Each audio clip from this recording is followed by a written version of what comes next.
Pozdravljeni v oddajo Pristna ženska, v kateri danes gostim doktorico Sašo Krajnc, avtorico knjige Od pridnosti do pristnosti. Saša, kakšna pa je razlika med pridnostjo in pristnostjo? Kadar smo pridni, v smislu, da smo pretirano pridni, takrat prej ali slej začnemo v življenju doživljati občutke izpraznjenosti, naveličanosti, utrujenosti tudi, celo izčrpanosti. In to so taki neprijetni občutki, ki nam kažejo na to, da smo izgubili stik s sabo oziroma da smo se od sebe preveč oddaljili. Medtem ko pristnost, kadar živimo pristno, pa živimo bolj lahkotno, občutki večje lahkotnosti, svobode, brezskrbnosti, sproščenosti, umirjenosti tudi, v občutkih večje ljubezni do sebe in drugih. To in še več v oddaji Pristna ženska.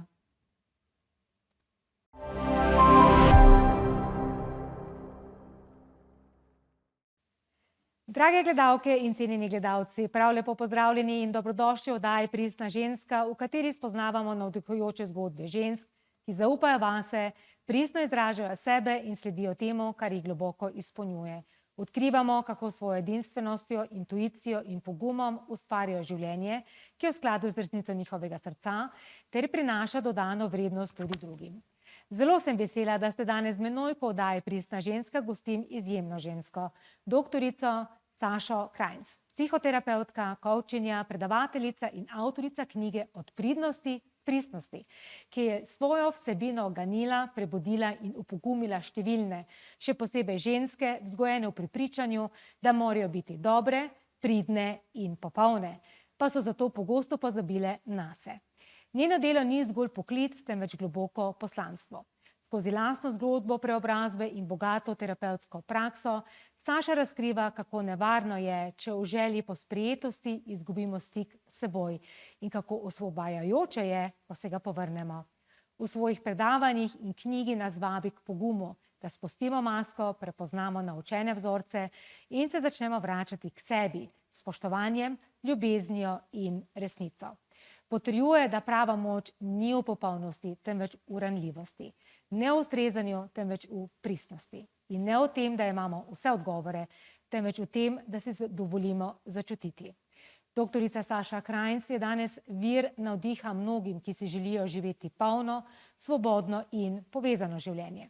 Zato sem zelo vesela, da je danes z menoj. Draga Saša, srčno dobrodošla. Lepa hvala za vabilo. S največjim veseljem. Saša, še dobro desetletje nazaj sem tudi jaz bila ujeta v svetu pridnosti, naredila sem vse, kar se od mene pričakovalo, ampak v sebi nisem čutila ne sreče, ne izpolnjenosti, ne usmišljenosti življenja. Šele ko se mi je življenje sesulo in jaz z njim vred, sem začela spoznavati, da nekaj pa vendarle ne delam prav. Kako je bilo to pri tebi? Rekla bi, da zelo podobno. Tudi sama sem odrasla v prepričanju, da če bom pridna, potem bo pa vse v redu. In če bom pridna, potem bom enkrat živela srečno in zadovoljno in izpolnjeno.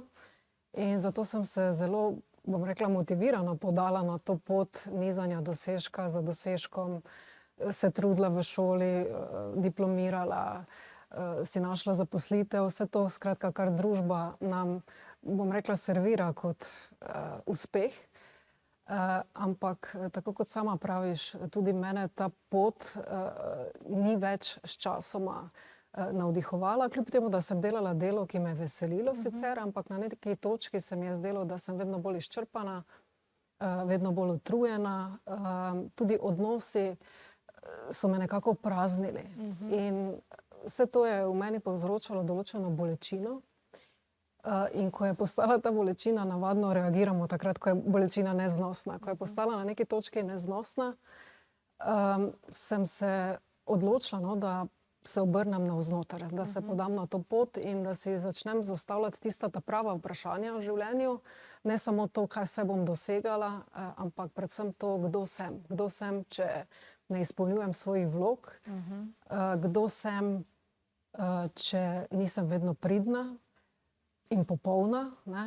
Je to vse, kar obstaja. Prav spomnim se trenutka, ko sem se zjutraj peljala v službo in in držala volan in gledala na cesto in me je prešinilo, a je to vse, kar je. Zjutraj se vstanemo zgodaj, ne, gremo na delo in tako dalje. In vsa ta vprašanja, no, sem potem začela iskati znotraj sebe, ker je to, tu so edini odgovori, to je ključno. Ja, odgovori so vsi v nas in ko se začnemo iz tega zunanjega sveta vračati v notranji svet in se sprehajamo po svoji notranji pokrajini, ne pridemo mimo tega, da ne bi se dotaknili tudi vprašanja, odkot meni ta pridnost, vsi ti vzorci. In pridemo največkrat, ko se res dovolj dolgo ukvarjamo z svojim notranjim življenjem, pridemo tudi do otroštva. A izvira ta vzorec iz otroštva? Rekla bi, da ja, ker smo kolektivno socializirani v to pridnost. In pridnost nam pač narekuje to osnovno sporočilo, ki sem ga recimo zapisala tudi v knjigi. Ne bodi to, kar si, bodi tisto, kar se pričakuje od tebe. In potem v bistvu od najzgodnejšega obdobja, ki ga živimo v družini, pa potem te ostale faze socializacije, izobraževanja in tako dalje, se nam to sporočilo nenehno posreduje, včasih bolj odkrito, včasih bolj prikrito. In ja, če smo v bistvu se niti ne moramo zavedati, ker na začetku nimamo teh sposobnosti, v kaj se nas socializira, ne moremo spostaviti te kritične distance, ampak kljub vsemu, ti vzorci se potem ponotranijo, prepričanja, določena omejujoča v zvezi s temi vzorci in potem se znajdemo na točki, kot sva midve prej ugotavljali. Ja, da se nekje zrušiva potem življenje. Kateri vzorci se vse pripnejo potem na ta vzorec pridnosti? Ta pridnost se lahko kaže na različne načine, bom rekla. Ima več obrazov tudi. Sama sem skozi, sploh zadnjih 20 let, ko se ozaveščeno posvečam raziskovanju sebe, oziroma ko živim bolj budno in se opazujem, sem ugotavljala pri sebi, koliko vse je teh obrazov in načinov, na katere še se vedem pridno, pa sploh ne vem. Ampak recimo po večini gre za to, da smo naučeni, da ne smemo sebe postaviti na prvo mesto, da je to sebično, da ne smemo poskrbeti za svoje potrebe, da moramo skrbeti za vse druge razen zase. To je ta bom rekla, ta neka ženska vloga, ki bi naj bila idealna, skrbnica, postavi, vsi drugi so pomembnejši kot ti. Težko prosimo za pomoč in podporo, ne rečemo ne takrat, ko mislimo ne. Ne vzamemo si časa za počitek, veliko žensk je danes izjemno utrujenih. Če si že vzamemo čas za počitek, potem pa se na neki točki tudi začnemo počutiti krivo, ker zdaj pa si preveč jemljemo tega časa. Se pravi, vse to so načini, kako se ta pridnost manifestira skozi naše vedenje in potem seveda tudi navzven v naših izkušnjah, ki jih doživljamo v svetu. Ena izmed mojih izkušenj je, da sem bila vedno preveč. In sem skušala se potem nekako prilagoditi, da bi se umestila v okvirje, ki so mi bili določeni, da ne bi bila preveč, da bi bila sprejemljiva, da bi ustrezala. Ampak jaz mislim, da sem ravno takrat naredila to prikretnico v sebi, v otroštvu, da bi bila sprejeta, da bi bila ljubljena. Sem verjetno potem se premaknila iz te pristnosti v pridnost. Je kakšna beseda, ki je tebe označevala ali pa si jo pogosteje slišala v svojem življenju? Moram reči, da jaz sem bila ali preveč ali pa premalo nečesa, nikoli pa ravno prav. Tudi jaz sem vedno sem preveč.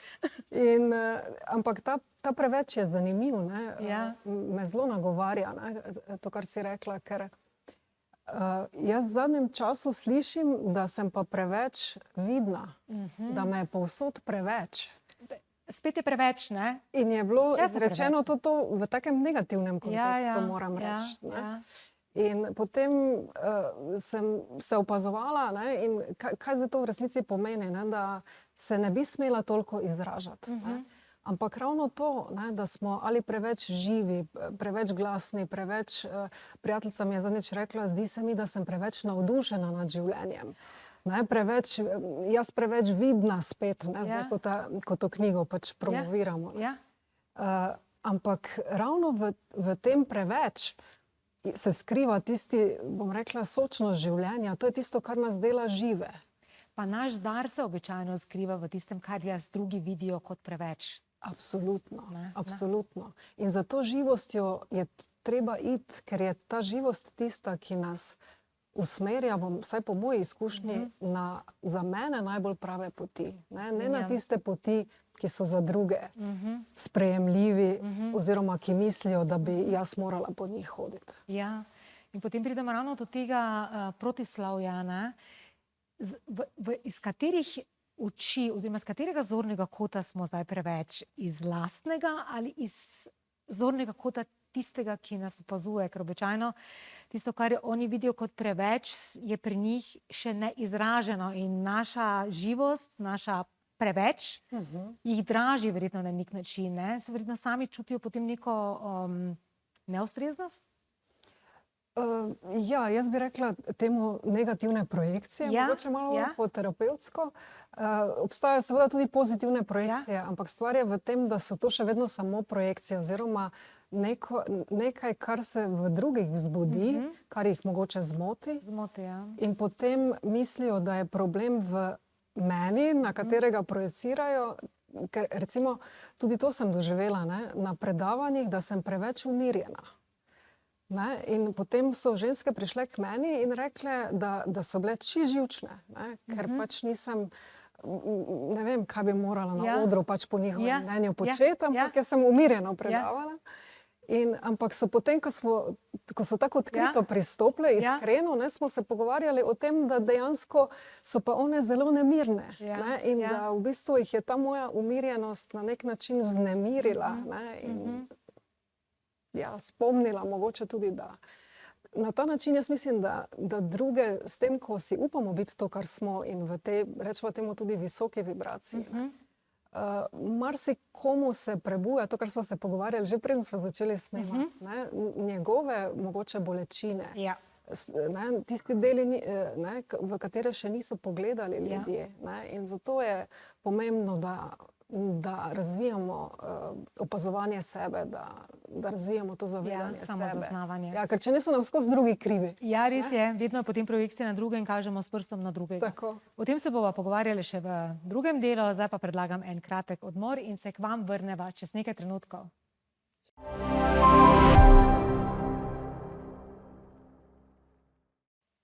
Pozdravljeni nazaj v oddajo Pristna ženska, v kateri se danes pogovarjam z doktorico Sašo Krajnc, psihoterapevtko, o tem, kako iz pridnosti v pristnost. Saša, eden izmed temeljev, da se iz življenja v ustrezanju začnemo vračati k življenju v resnici našega srca, je to, da sebe postavimo na prvo mesto, torej ta ljubezen do sebe. Ampak s tem ima ogromno žensk silne težave, ker jo začutijo, tako kot sva se dotaknili v prvem delu, kot egoizem. In se jim takoj vzbuja občutek krivde. Kako premagati ta občutek krivde? Mogoče sprva na ta način, da razumemo, kaj sploh pomeni biti egoističen. Egoističen je nekdo, po definiciji, ki gleda samo na svoje koristi. In potem smo ta pomen pripisali temu, da želimo dobro poskrbeti zase in da želimo sebe recimo na prvo mesto postaviti. In pomembno je, da se zavedamo, da je to, da dobro skrbimo, vsaj tako, kot skrbimo za druge, da tako dobro skrbimo tudi zase. Ne? Potem, da razumemo, da je to odraz ljubezni do sebe in vedenje samospoštovanja. Ne? Oseba, ki spoštuje sebe, ne bo zanikala sebe, ne bo sebe postavljala na prvo mesto in dajala vsem drugim samo sebi. Ne?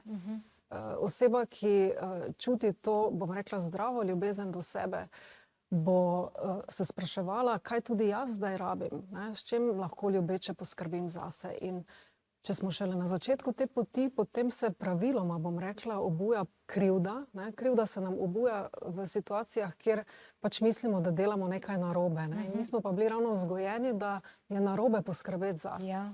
Ne? In to krivdo, jaz vem iz svojih izkušenj, sem si predstavljala, ne, zato da nisem te svoje poti osebne preobrazbe jemala tako resno. Sem si pač predstavljala, da takrat, ko se mi ta krivda obudi, da je to neka mala smešna, ne vem, spaka, nek možicelj ali nekaj takega. No, skratka, ki mi sledi povsod, takrat, kadar se namenim ljubeče poskrbeti zase. Ne? In se prav spomnim, da sem imela v glavi še nešteto stvari, ki bi jih naj naredila, ne? Meni pa se je bolj brala knjiga na kavču, recimo. Ne? In pol sem se odločila, da bom to krivdo povabila s sabo na kavč, da počiva, da jo pokrijem, ji pripravim, ne vem, polšter in lahko počiva z mano. Ne? In na ta način, se pravim, tudi malo bolj igriv, se mi je zdelo, da je pol krivda kar nekam izpuhtela, meni se je vse skupaj zdelo smešno in tudi to je eden od načinov, kako lahko damo prostor neprijetnim čustvom, ko se nam obujajo, obenem pa ne dovolimo, da vplivajo na naše odločitve. To je ključno, ne, da jim damo prostor, da jih zaznamo, ampak da jih sprejmemo, ne pa potlačimo, ker tudi to smo bili navajeni, v bistvu potlačiti svoje potrebe in svoje slabe občutke. Ne. Eden izmed vzorcev oziroma občutkov, ki se pojavlja, je tudi strah, ko začnemo se postavljati na prvo mesto, poskrbeti za sebe. Kaj bodo zdaj ljudje mislili, kaj bodo rekli. Strah nas je, da bomo izgubili podporo, da nas ne bodo več ljudje imeli radi in sprejeti. Kako ta strah nagovoriti? Po mojih izkušnjah je ta strah tisti, ki poganja na nek način našo pridnost. Pridnost, ne? To je ta strah, ki mu lahko rečemo tudi strah pred zapuščanjem. In jaz sem, bom rekla, to eno globoko spoznanje doživela takrat, ko sem ugotovila, da če ugajam drugim, ker me je strah, da me bodo zapustili, potem v bistvu zapuščam sama sebe. In to je travmatsko vedenje, oziroma takrat je travma na delu. Ne? Se pravi, kadar sebi počnemo to, kar nas je strah, da nam bodo naredili drugi.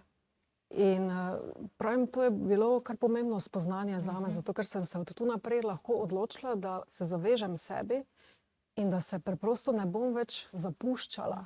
Ne, ker s tem sem tudi ugotavljala, samo podoživljam to neko preteklo bolečino, skozi jo vnašam iz preteklosti v sedanjost. In to enostavno ni bila pot, ki bi me izpolnjevala. No. Ker to zapuščanje sebe, to je najhujša bolečina, ki si jo lahko v bistvu sam sebi zadaš. Ne? Ker če nikomu drugemu rečeš ja, na račun, da se zapustiš sebe, to je bolečina, ki res zareže globoko v človeško jedro. In kadarkoli smo na takem križišču, je vedno treba se vprašati, ali zapuščam sebe, ali ne, in je takrat treba res vedno poslušati sebe in ne sebe zapustiti. Tako, se strinjam. Ampak zato je potrebno imeti tudi pogum, da narediš te korake. Kako si lahko nekdo, ki je na začetku, ki se z vsemi temi, bom rekla, težjimi občutki ukvarja, torej strahom, občutkom krivde, zapuščanjem sebe, da ne bi ponovil te travmatične izkušnje, kako si krepiti pogum, da vendarle slediš sebi? Zdaj, mogoče bi kar izhajala iz svoje izkušnje. Jaz sem počela veliko tega. Ena od pomembnih stvari je sigurno to, da se učimo reguliranja svojih čustev. Da se učimo jih opazovati, ko se prebudijo, da se jih učimo tudi predihovati. Nenazadnje, če gre za strah, jaz se prav spomnim, ta strah je bil prav res globoko zakoreninjen v mojem telesu in me je čisto hromil. In se pravi, da se učimo te veščine, kako biti s sabo takrat, ko nam je težko, če rečem tako zelo laično. Po drugi strani pa, da se odločimo, da bomo razvijali te neke nove zdrave navade. Recimo, se spomnim, če sem bila nemirna, sem se odločila, da grem na sprehod. Narava je tista, ki vedno umirja. Če sem čutila tesnobo, sem se učila različnih tehnik dihanja ali spet šla v naravo ali kakorkoli. Skratka, recimo, ogromno knjig sem prebrala, zato ker sem začutila, da rabim ta nek nov glas, ki je prihajal iz teh knjig. Ker te misli so bile vse stare, iz tistih starih programov. Celo 95% naših misli je nezavednih. Potem vemo, kako v resnici to nezavedno je močno in deluje. Obvladuje tudi, ne? Tako, ne? In to so vse načini, kako na tej poti, ne? Ker ne gre pač čez noč, ampak bom rekla, če smo zavezani spet sebi, če smo pri tem tudi dosledni, potem s časoma je vedno lažje. Ja, ker je potrebno narediti korak po koraku, ne nobenih drastičnih sprememb, drastičnih premikov, drastičnih korakov, da začnemo stopati po tej poti. Na tej poti treba začeti postavljati tudi meje. Kako si jih ti začela postavljati? Te je bilo strah, da te bodo ljudje začeli zavračati? Ja, na začetku me je bilo strah. In zelo močno sem doživljala tudi ta strah. Potem pa nekako je pomembno tudi to, da se zavedamo, da gre vedno lažje. Da mogoče se nam prvič tresajo noge ali pa kolena, ko rečemo ne, kjerkoli že to je v kakšni situaciji, ampak kasneje je pa res vedno lažje zaradi tega, ker skozi ta vedenja krepimo svoj notranji občutek vrednosti in utrjujemo zdravo prepričanje o sebi, da smo pomembni, da smo vredni in da smo dragoceni, da torej naše življenje nekaj šteje. In bolj kot se vedemo skladno s tem nekim novim prepričanjem, lažje postaja, večjo moč dobivamo. Jaz prav čutim to danes v svojem telesu kot nek trden notranji steber, na katerega se lahko vedno znova naslonim, tudi takrat, ko je težko, pa takrat, ko ni. Skratka, to neko tudi notranje vodstvo, ki nenehno deluje, ampak hočem reči, vedno lažje postaja. Ja. Bova se še o tem notranjem stebru se pogovarjali še v tretjem delu najinega pogovora, zdaj pa gremo še na en kratek odmor in se vidimo čez nekaj trenutkov.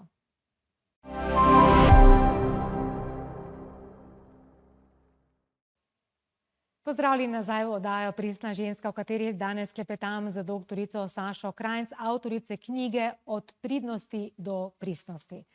Saša, kako si se ti naučila ljubiti sebe? Nekaj tega smo danes že povedali, teh načinov, ki izhajajo iz tega, da se odločimo zase in odločimo posvečati sebi in opazovati svoje notranje dogajanje in ga ljubeče raziskovati brez obsojanja. Še ena pomembna stvar, ki jo pa mogoče redkeje izpostavim, je pa to, da sem si v svojem domu ustvarila tako imenovan varen prostor. To je bil nek kotiček, v katerega sem zahajala in še danes to počnem, da bi se pač umaknila pred zunanjim svetom, predvsem tem hrupom, in da bi v miru in tišini prisluhnila sebi. In v tem kotičku še danes pišem dnevnik, berem knjige, meditiram, rišem tudi. Se pravi, na ta način tudi fizično, bom rekla, si ustvarjamo pogoje in okoliščine, v katerih ta varen prostor meni danes sporoča, varno je biti, varno je samo biti, varno je prisluhniti sebi. In to je meni naredilo res ogromno spremembo. Hvala, da si se dotaknila tega, da si narediš tudi v fizičnem prostoru tale kotiček, ker je to v bistvu kotiček v nas samih, ampak če ga izraziš tudi v zunanjem svetu, je to takoj povezava notranji in zunanji kotiček. In jaz obožujem en rek, ki pravi, v meni živi kotiček, v katerem živim čisto sama in zunanji svet v njega nima vstopa. In biti v povezavi z tem notranjim prostorom nas od odzunaj krepi, napaja ta notranji steber, ki si ga omenila, in v njega vlagamo potem vse tisto, kar iščemo v zunanjem svetu. Kaj je vse tisto, kar, ko smo na tej poti iz pridnosti v pristnost, reflektiramo navzven in iščemo v zunanjem svetu, počiva pa v bistvu v našem notranjem kotičku? Kaj je tisto, kar iščemo v zunanjem svetu? Ja. Moramo iti v svoj notranji kotiček poln. Predvsem bi rekla, da zunanjih stvari si želimo zato, ker nam prinašajo določene občutke oziroma jih v nas vzbujajo. In potem smo seveda naučeni, da nam bodo te zunanje stvari, ljudje, ki se morajo odzivati na nas na določene načine, da potem pa bomo, ne vem, jaz se prav spomnim, zdaj sem se spomnila, da če me bodo drugi pohvalili, potem sem pa v redu. Če me ima nekdo drug rad, potem pa sem vredna ljubezni. In potem se je seveda dogajalo, da so me ljudje kritizirali in potem se je ta moj občutek vrednosti podrl v trenutku in sem čutila sram in tako dalje. In naučiti, po mojih izkušnjah se moramo ravno tega, kako te občutke, ki izvirajo seveda iz naših nezadovoljenih potreb v otroštvu, potreba po varnosti, po ljubezni, po potrditvi. Naučiti se moramo, kako te potrebe zadovoljiti sami sebi in po drugi strani tudi tega, kar se mi zdi izjemno pomembno, da se učimo prijetne občutke negovati v sebi. Ne, meni je bilo na začetku težko čutiti hvaležnost. Ne, težko čutiti ljubezen, kaj to sploh je, sploh moje srce je bilo zaprto. Ne, in vse to vaditi zato, da se s časoma tudi boljše počutimo in da, kar je bil en tak zanimiv stranski učinek, bom rekla, pa kljub vsemu zelo pomemben te moje poti, negovanje teh prijetnih občutkov v nas samih pomaga tudi iz telesa odstranjevati, odplakovati, če temu tako rečemo, travme. Ne, in to sem prvič slišala pri Joeju Dispenziju, o katerem smo se tudi prej pogovarjali. To je bila tista pika na i, ki je meni resnično spremembo naredila, kar se tiče ozdravljanja travm. Ja, in ko se vračamo k sebi in gradimo ta steber moči v sebi, ko znamo sami najti načine, kako poiskati te občutke iz lastnih virov, torej ne iz zunanjih virov, močnejši kot ta steber, bolj smo zmožni odpreti srce, bolj smo se zmožni odpreti tudi lastni ranljivosti, ki je tako zelo pomembna, kaj ne? Kako si ti začutila ta stik med močjo in ranljivostjo? Jaz bi rekla celo, da gre to z roko v roki. Ne, da, mogoče ima ta beseda ranljivost malenkost negativni prizvok, ker se zdi, kot da če se odpreš, potem boš pa ranjen. To smo bili naučeni. V resnici pa odpiranje srca za mene pomeni, da sem še bolj v svoji moči, da še bolj sijem v svoji svetlobi, da še bolj občutim, da sem to, kar sem in da to potem živim seveda tudi navzven. Tako da na ta način sem začela skozi proces doživljati to ranljivost. To je v bistvu naša moč. Ja, v ranljivosti je moč, zato ker se skozi ranljivost, se pa strinjam s tabo, da imam negativen prizvok, zato jo ljudje sploh radi ne uporabljajo, ker mislijo potem, da so slabotni, da so slabiči, da niso močni. Ampak ranljivost v bistvu pomeni, da si mehak, da si odprt, da si topel, da si sočuten, da čutiš druge ljudi, ker ti, če nimaš srca odprtega, ti tudi drugih ljudi ne moreš začutiti. In če nisi najprej sočuten in topel in ljubeč do sebe, ta blagor tudi težko podeliš drugim. In ta ranljivost je, po mojem, ni samo pomembna v odnosu do nas samih, ampak tudi v odnosu do drugih ljudi in verjetno predvsem tudi v partnerstvu. Zagotovo. In moja izkušnja je ta, da če jaz čutim to odprtost in če sem v tej energiji sočutja, ljubezni, ljudje smo, bom rekla, po naravi takšni, da si potem to nekako samodejno želimo deliti z drugimi. Kot kozarec, če naliješ vodo čez rob, se prelije. Kadar smo polni sebe v tem najbolj plemenitem pomenu te besede, takrat se ta polnost razliva tudi navzven in na ta način vstopati v odnose, tudi v partnerske. Je ena čisto druga dimenzija bivanja in odnosov, kot pa če recimo partnerski odnos gojimo iz te potrebe, da bi nam nekdo dajal občutek varnosti ali da bi poskrbel za nas. In tako dalje. Tako da to je čisto drugi svet. Čisto drugi svet, ker ta drugi del, ko potrebuješ, greš v odvisniške, spet v toksične, v travmatične partnerske odnose. Če pa ti vstopaš iz svoje polnosti, ker prekipevaš od radosti, od sreče, od ljubezni, od izpolnjenosti in za to energijo vstopati v partnerski odnos, je, tako kot praviš, čisto druga dimenzija. Ampak zato je potrebno vstopiti v svojo ranljivost. Res je. Ker enega brez drugega ni. Tako, ker ranljivost v smislu, da si upamo pokazati sebe, da si upamo izraziti sebe. Brez mask. Brez mask, da se upamo pokazati takšni, kot smo in ne nazadnje tudi, da jasno in iskreno izražamo svoje želje, svoje potrebe, ne nazadnje tudi svoja pričakovanja, ki jih gojimo do drugih in do katerih imamo tudi pravico. Ponavadi smo mi tisti, če smo pridni, da izpolnjujemo pričakovanja drugih, ampak tudi mi imamo pravico pričakovati kaj od drugih. Tako da, če na ta način vstopamo v odnose, kot rečeno, in če seveda je oseba tudi na drugi strani to pripravljena, potem so odnosi res globoki, intimni, pristni, izpolnjeni in lahko tudi skupaj rastemo. Se ni tega nekega končnega cilja. Res je. Kako si sprejemala odločitve, ko si bila pridna in kako jih zdaj sprejmeš, ko si pristna? Dobro vprašanje. Jaz danes sprejemam odločitve, ki so skladne z mojim notranjim vodstvom. Mislim, da imam s svojim notranjim vodstvom zelo dober odnos, ne samo stik, ampak odnos.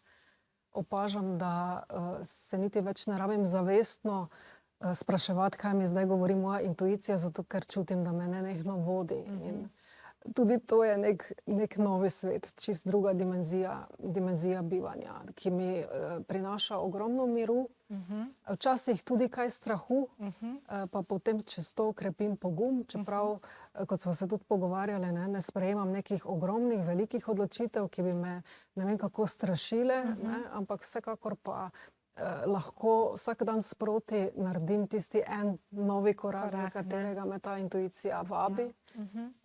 Tako da na ta način delujem. To je del pristnega življenja, da se z intuicijo nasloniš v neznano, nimaš potrebe več, da bi videl celo pot naprej, da bi jo nadziral, ampak se res nasloniš z intuicijo in dovoliš, da te z modrostjo tvojega lastnega bitja vodi skozi labirinte življenja in te vedno dostavi na pravo mesto. In jaz rečem, da se potem pot odstira sproti oziroma jo sokreiramo. Točno to. Saša, kaj bi bilo tvoje zaključno sporočilo za naše gledalke in gledalce? Rekla bi, da če so mogoče šele na začetku poti opuščanja teh pridnih vzorcev vedenja, da je tam na drugi strani, če rečemo temu, tunel, na drugi strani je resnično drugačno življenje. Jaz, če se spomnim, si sploh nisem mogla predstavljati, sem pa zaupala. In to zaupanje v sebe, v to pot, ki resnično nekam vodi, to tudi širše zaupanje v življenje, da je življenje, kadar se odločamo skladno s sabo, da nas pri tem podpira, da je življenje dobronamerno. To se mi zdi izjemno pomembno, da se tega zavedamo, da smo ves čas te poti obilno podprti in da si moramo dovoliti odpreti srce in to podporo sprejemati. Ja, ker ko smo odprti, potem nas tudi srce vodi in življenje nas podpre. Draga Saša, iskrena hvala, da si z nami podelila svoje misli, svoje modrosti, svoje izkušnje, svojo zgodbo, svojo pot iz življenja v ustrezanju, v življenje, ki je v skladu z resnico tvojega srca. To mi je tako izjemno dragoceno, tako da res srčna hvala, da si bila moja gostja. Hvala tudi tebi za to čudovito izkušnjo. Hvala, Saša. Najlepša hvala tudi vam, drage gledalke, cenjeni gledalci, da ste bili danes z nami. Naj vas pogovor z doktorico Sašo Krajnc resnično spodbudi, da iz svojega življenja opustite pridnost in raje zaživite pristno. Lepo vas pozdravljam, do naslednjič.